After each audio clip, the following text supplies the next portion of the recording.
A teenager disappears after an ordinary school day in a quiet West Virginia town. Her name is Skylar Neese. She is 16 years old.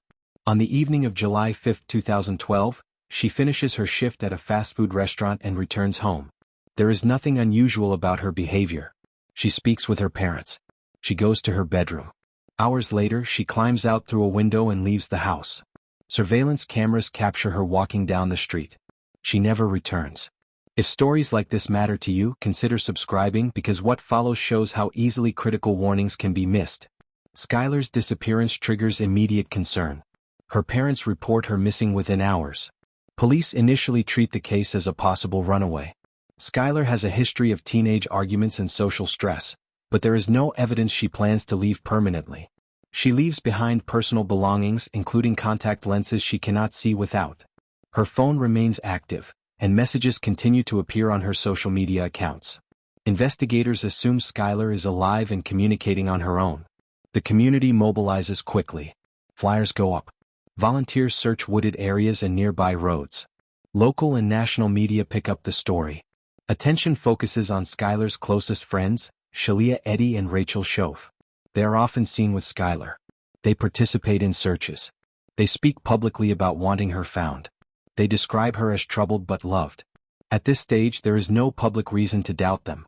As weeks pass, the case stalls. There are no confirmed sightings. No financial activity appears under Skylar's name. Then something unusual begins to happen. Messages appear online from Skylar's accounts. Some are brief. Some seem out of character. Investigators analyze the language and timing. The posts do not match Skylar's typical patterns. The writing style is inconsistent. The locations do not align with known movements. Digital forensic specialists begin to suspect the accounts are being accessed by someone else. Police subpoena records from social media platforms and phone companies. Login data shows access points that do not correspond to Skylar's phone or usual locations. The messages originate from devices associated with other individuals. Attention returns to the inner circle. Investigators quietly narrow their focus to the two friends who last see Skylar alive. In January 2013, Rachel Schoaf contacts her attorney and requests a meeting with police. She provides a detailed confession. She states that on the night Skylar disappears, she and Skylar Eddy pick Skylar up near her home. They drive her to a remote area in Pennsylvania. There they kill her. The motive, as later stated in court, is personal resentment. Schoaf explains that they planned the crime in advance. She confirms that after the killing, messages are sent from Skylar's accounts to create the illusion she is still alive. Police arrest Skylar Eddy days later. She denies involvement at first. Evidence contradicts her statements. Digital records place both girls with Skylar that night. Surveillance footage confirms the vehicle. Location data supports Schoaf's account. In March 2013, Schoaf leads investigators to Skylar's remains in a wooded area. The discovery ends months of uncertainty for Skylar's family and community. The legal process moves forward quickly. Schoaf pleads guilty to second-degree murder and receives a sentence of 30 years with eligibility for parole after 10. Eddy pleads guilty to first-degree murder and receives a life sentence with parole eligibility after 15 years. The court documents establish that the online messages and account activity after Skylar's disappearance are deliberate attempts to mislead investigators and delay discovery of the crime. The case exposes critical failures and early assumptions. The initial runaway theory slows the intensity of the investigation. The digital impersonation creates false reassurance. Friends are not immediately considered suspects because they appear cooperative. Only detailed forensic analysis reveals the truth. The evidence does not come from a single breakthrough. It comes from records, timestamps, and patterns that cannot be explained away. Skylar Neese's case becomes a reference point in discussions about missing teenagers and digital evidence.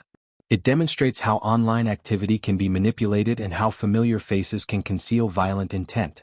It also underscores the importance of rapid, data-driven analysis in missing person investigations. The messages that once suggested hope ultimately reveal deception. Today the facts are settled. The timeline is established. The digital trail is clear. Skylar leaves her home alive and trusting. She is killed within hours by people she considers friends. The messages that follow do not come from her. They are part of the crime itself. The record shows how quickly truth can be buried, and how methodical investigation brings it back to the surface. The investigation enters a quieter phase after the initial searches end. Public attention fades, but law enforcement continues to work behind the scenes. Detectives re-examine the final hours before Skylar Neese disappears. They reconstruct timelines using surveillance footage, phone records, and witness statements. The footage showing Skylar leaving her house becomes central. It confirms she leaves voluntarily and meets someone she knows. This narrows the field. The question is no longer where she goes but who she goes with. Investigators analyze phone activity in detail. Skylar's phone stops transmitting shortly after she leaves home.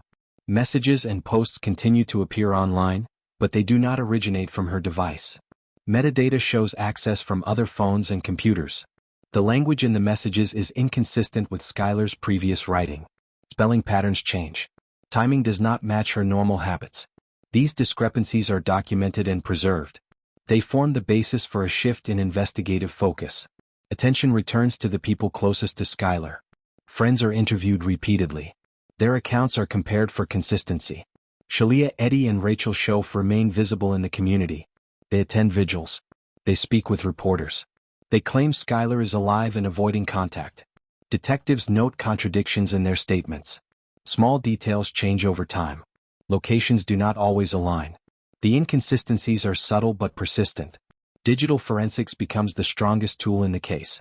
Login records show Skylar's accounts are accessed after her disappearance from devices linked to her friends. IP addresses place the activity in familiar locations, not in unknown cities or shelters. Investigators do not confront the suspects immediately. They continue gathering corroborating evidence. The goal is confirmation, not assumption. In parallel, investigators review vehicle data.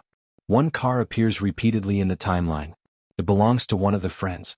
Traffic cameras and toll records place it on a late-night route that crosses state lines. This route matches the time window when Skylar vanishes. The information remains sealed while detectives consult prosecutors. The case is no longer a missing person investigation. It is treated as a homicide inquiry without a body. Pressure builds quietly. Interviews grow more formal. Legal representation enters the picture.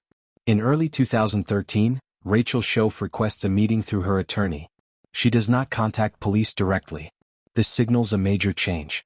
During questioning, she provides a full confession. Her account includes planning, location, and motive. She describes how trust is used to get Skylar into the car. She explains how the messages sent afterward are meant to delay discovery. The confession is verified step by step. Investigators check phone records, location data, and surveillance footage against Schoaf's statements. Each detail aligns.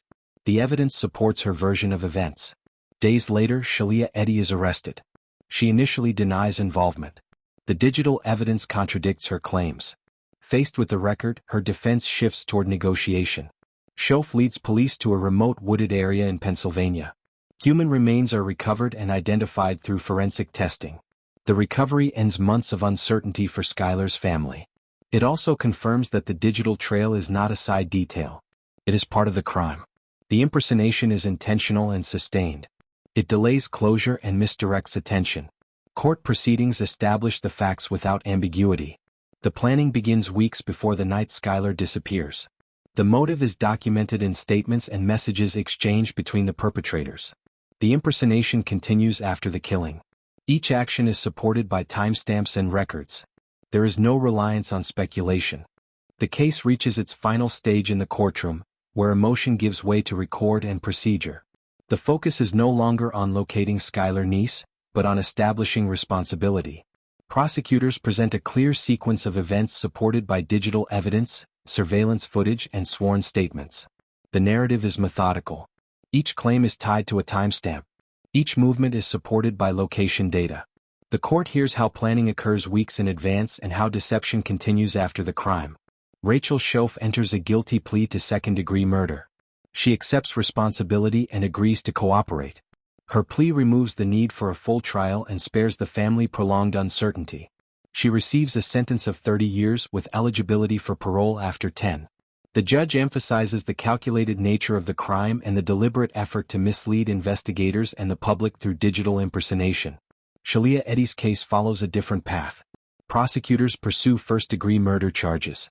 Evidence shows intent, planning, and direct participation. Messages exchanged before the killing are entered into the record. They establish motive and premeditation. Faced with overwhelming evidence, Eddie pleads guilty. She receives a life sentence with parole eligibility after 15 years. The sentence reflects the severity of the crime and the role she plays in orchestrating it. The court proceedings bring factual closure but not resolution. Victim impact statements describe loss without embellishment. The language is restrained. The record remains focused on actions and consequences. The judge notes that trust is exploited and that proximity enables the crime. There is no attempt to frame the events as an anomaly. The court treats them as a failure of judgment with irreversible outcomes. After sentencing, the case draws national attention. It is cited in law enforcement training and academic discussions. Analysts focus on the early misclassification as a runaway case and the role of digital impersonation. The continued activity on Skylar's accounts delays escalation. The case becomes an example of how online behavior can be manufactured and weaponized to distort investigations. Investigators later confirmed that without detailed forensic review, the deception could have persisted longer. The digital evidence does not rely on advanced technology. It relies on consistency checks, writing patterns, login locations, device associations. The lesson is procedural, not dramatic. Assumptions slow progress. Records correct them. For Skylar's family, the outcome is definitive but incomplete. The legal system provides accountability. It does not provide restoration. Public attention eventually fades, but the case remains active in institutional memory.